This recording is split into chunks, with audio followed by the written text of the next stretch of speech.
तुमने कभी ध्यान दिया क्या होता है जब हम जम्हाई लेते हैं?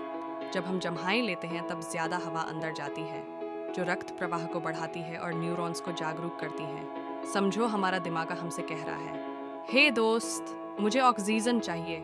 हमारा दिमाग एक सुपर कंप्यूटर है और जम्हाई उसका ठंडा पंखा जो मानसिक गर्माहट को रोकता है। क्या आपने कभी ध्यान दिया है कि जम्हाई देखने से फैलता है? जब हम किसी को जम्हाई लेते देखते हैं, हमारे मिरर न्यूरॉन्स सक्रिय हो जाते हैं और हम भी जम्हाई लेने लगते हैं। अगली बार जब आप जम्हाई लें, याद रखें ये सिर्फ बोरियत नहीं है, ये आपके दिमाग को जगाए रखने के लिए है। धन्यवाद।